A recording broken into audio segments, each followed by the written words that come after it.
Ayan guys, so ang gagamitin natin is PicsArt. Kailangan mag-download kayo nitong application, PicsArt. And second thing is kailangan mag-download kayo ng YouTube template banner. YouTube banner template ata yun. Basta magpunta kayo sa Chrome, search nyo doon yung search natin. For example, ito, YouTube banner template pala. YouTube banner template. And then, ito siya. Yan, yung ganyang type ang i-download ninyo. Okay? So, dahil naka-download na ako, diretso na tayo sa PicsArt. So, yun. Let's go back. Ito, PicsArt. Yan. Let's open. Let's wait a little bit. Ayan, dito tayo sa may ito, plus. Yan.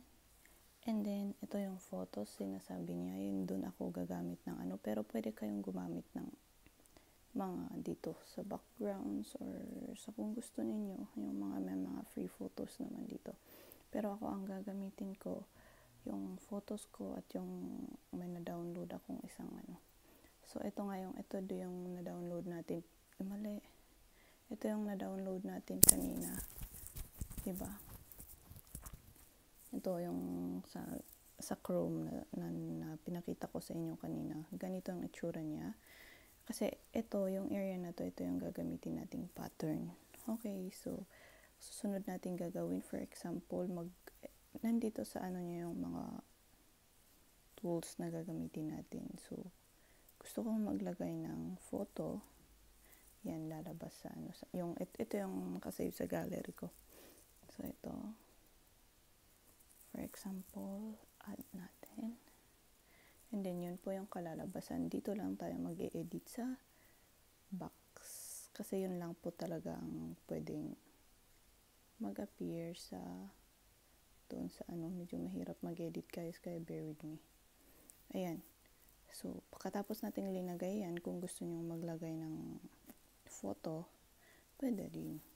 Ito yung photo, ilalagay natin yung photo na isa, and then may add dito. Yun. Tapos, adjust lang natin siya para hindi siya ma-over the size. Yan. Dito. Ipapagilid ko. Depende sa kung saan gusto nyo. And then, back tayo doon sa ito, may plus na sinasabi siya. And maglagay kayo ng pangalan nyo or kung anong word na gusto nyo. Ako, for example, Elaine J. And then, okay. Ayan, lumabas na siya. Ito naman yung mga tools na gagamitin natin. Yung mga font name. Ito, font name. Tapos, color. Ano bang color na gusto ko?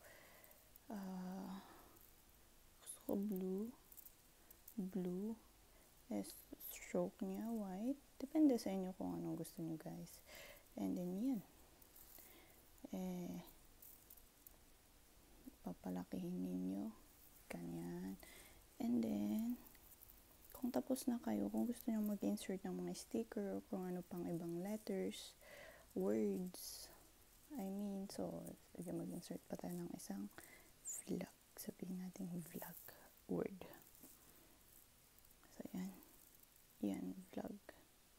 Elaine vlog. Basta hindi siya lalampas doon sa ano. Color, red, try natin strike red, black. Yan. So, ganun.